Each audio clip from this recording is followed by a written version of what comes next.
The most nutritious berry in the temperate world was made illegal in 1911. The ban lasted 55 years.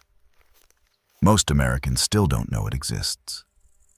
And the ones who do can't always plant it. They didn't ban the currant because it was dangerous. They banned it because it was competition. The archive opens where the orders were issued. The archive opens on a country road in upstate New York. 1911. A federal agent arrives with a list. Every currant bush in the county, every gooseberry. Pull them out by the roots. The Plant Quarantine Act has been signed. White pine blister rust, a fungal disease that needs 2 hosts to survive. One host, the white pine backbone of the American lumber industry. The other host, ribes, currants, gooseberries. The choice was not difficult. The lumber industry was worth millions. The berry was worth nothing. An entire genus, erased from American gardens by federal order. The order was signed. The uprooting began, and it did not stop for 55 years. In 1911, the United States Department of Agriculture was granted authority to restrict any plant species considered a threat to commercial agriculture. The target was ribes, the genus that includes currants and gooseberries. The justification was a disease. The beneficiary was an industry. White pine blister rust needed 2 hosts to complete its life cycle. The white pine was one. The currant was the other. The lumber industry could not afford to lose the white pine. The currant had no lobby, no trade association, no economic defense. Between 1933 and 1942, the Civilian Conservation Corps sent workers across 900 million acres of American land with a single instruction: find every currant bush, every gooseberry, and pull it out by the roots. 900 million acres, thousands of workers. A decade of systematic removal. 55 years, 1911 to 1966. 2 full generations of American gardeners who never knew the currant existed, who never tasted a gooseberry, who never heard the word ribes. But here is the part they do not teach in any textbook. In 1942, Britain began distributing free black currant syrup to every child under the age of 2. They called it the Welfare Food Scheme. The nation was at war. Citrus imports had stopped. And the British government turned to the black currant, one of the richest sources of vitamin C on Earth, to protect an entire generation of children from scurvy. 3,000 miles away, in the same year, the United States was still paying workers to uproot every currant bush they could find. Same berry, same year. One country called it medicine, the other called it illegal. This is not an interpretation. This is a calendar. The federal ban was lifted in 1966. But individual states retained their own restrictions. The industry never recovered. The nurseries never restocked. The recipes were never passed down. The ban lasted 55 years. The damage is permanent. A berry banned for 55 years. If you want to know what survived, the archive has the survivors. Subscribe to the Green Archive. The federal government banned the first wave. But there was a second layer of erasure, quieter, slower, and far more effective. After World War II, the American food system reorganized itself around a single principle. What survives the truck survives the supermarket. Appearance mattered more than nutrition. Shelf life mattered more than nutrient density. And if a fruit could not be picked by machine, packed in a crate, and shipped across the country without bruising, it did not exist. Gooseberries bruise. Honeyberries are soft. Lingonberries are too small to pick profitably. Currants stain everything they touch. If it didn't survive the truck, it didn't survive the supermarket. Seed catalogs from 1900 listed hundreds of gooseberry varieties. Hundreds. Named, described, illustrated. Gardeners knew them by taste, by texture, by the shape of the thorn. Today, try to find more than 10 at any nursery in America. The government banned the first wave. The supermarket erased the rest. 2 layers, 1 result. An entire category of food gone from the American plate. But not everywhere. Not in every country. Not in every kitchen. In Sweden, they call it allemansrätten. Every person's right. The right to walk into any forest, any field, and harvest what grows wild. For 1,000 years, every September, families walk into the birch forests and return with lingonberries. A berry that preserves itself. No sugar required. No refrigeration. Nature built a fruit with its own shelf life. Benzoic acid, a natural preservative, locked inside every cell. 1,000 years of Septembers, and they have never stopped. In Victorian England, men competed to grow the largest gooseberry. Gooseberry clubs, annual shows, trophies engraved with the grower's name and the weight of the berry. 300 named varieties, each with its own reputation. Then the supermarket arrived. The gooseberry did not survive the truck. In the Soviet Union, the military classified sea buckthorn research, cosmonaut nutrition programs, radiation protection studies, a berry that contains all 4 omega fatty acids in a single fruit, omega-3, 6, 7, and 9. Most Americans have never heard its name. A woman in the comments wrote to us about her grandmother. Swedish, every September. The birch forests, the lingonberries.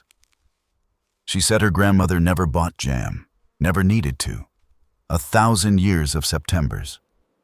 Another viewer wrote about gooseberry shows in England. 300 varieties, trophies, prizes.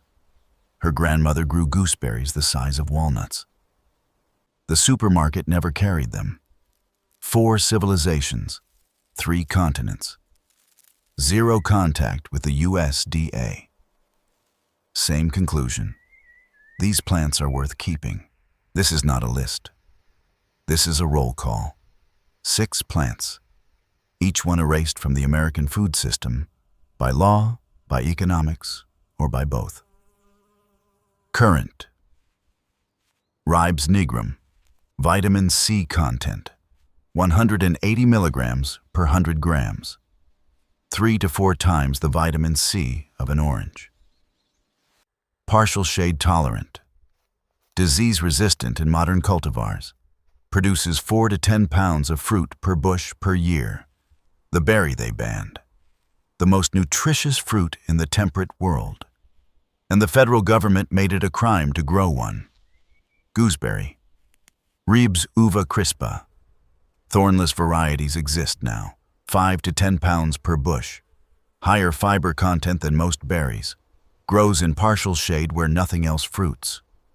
The berry that didn't survive the truck, not because it was fragile, because the truck was the wrong test. Honeyberry. Lonicera caerulea.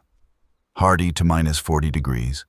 Fahrenheit or Celsius, the number is the same. The first fruit of spring.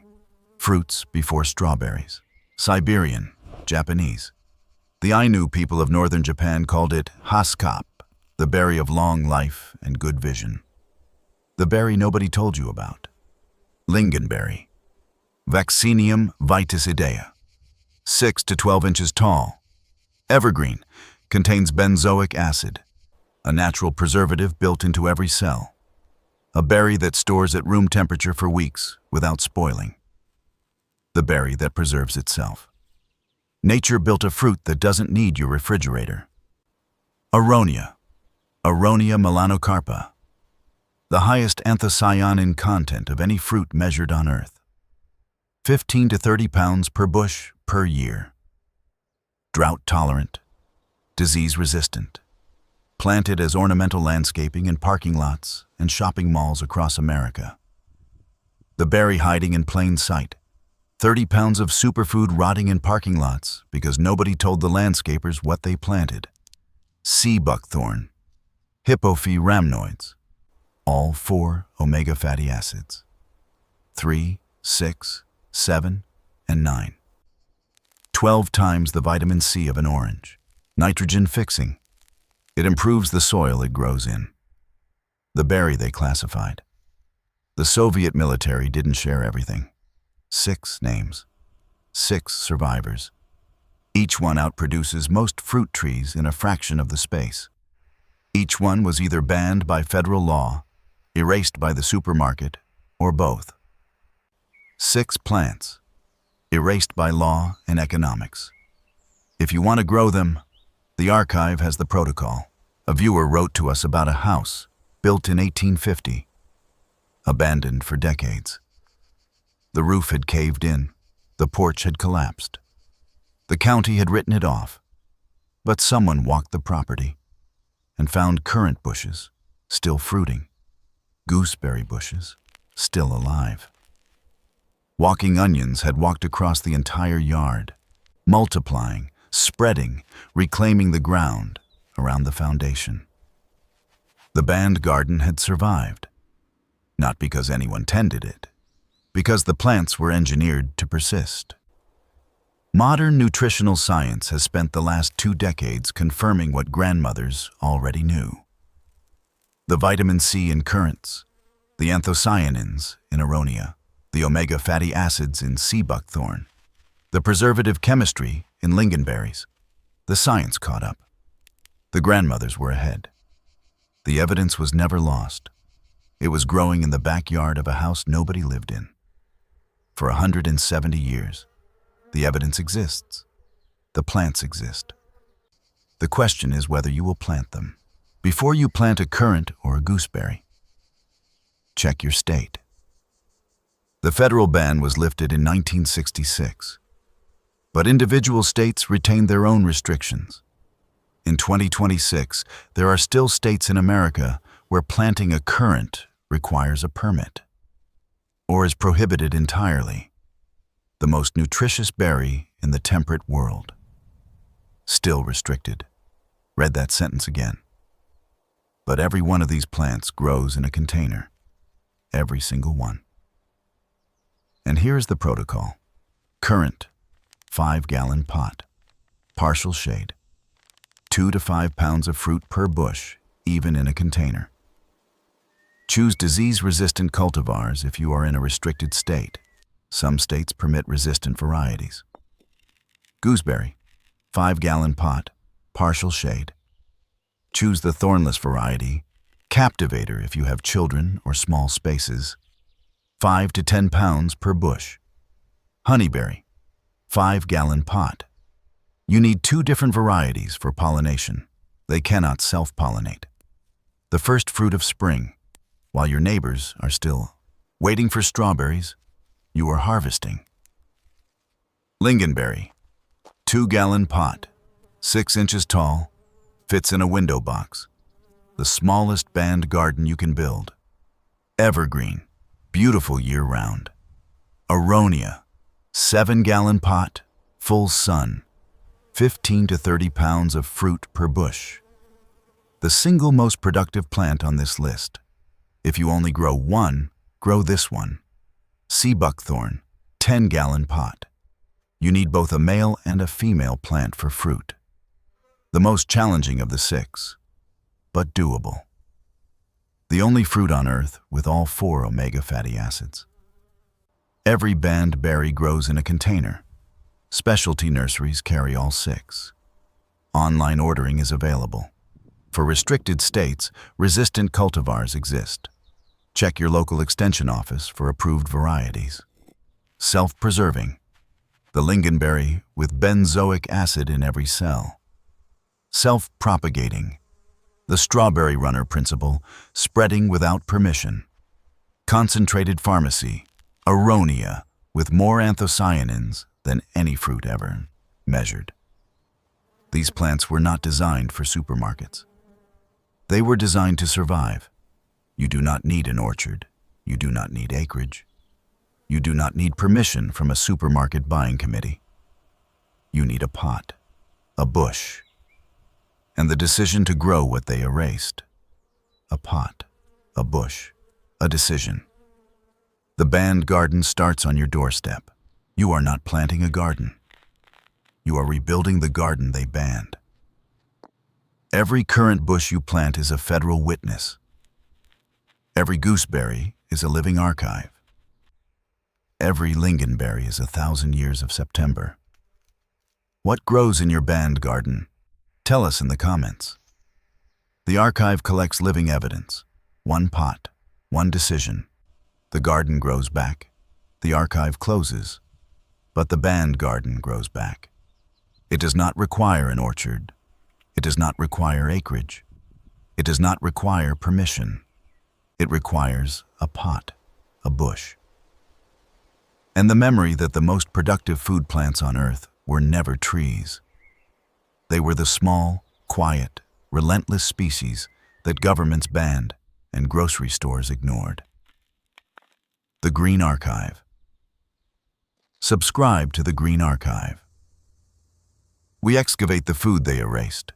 Every file we open was closed for a reason. The next archive opens soon.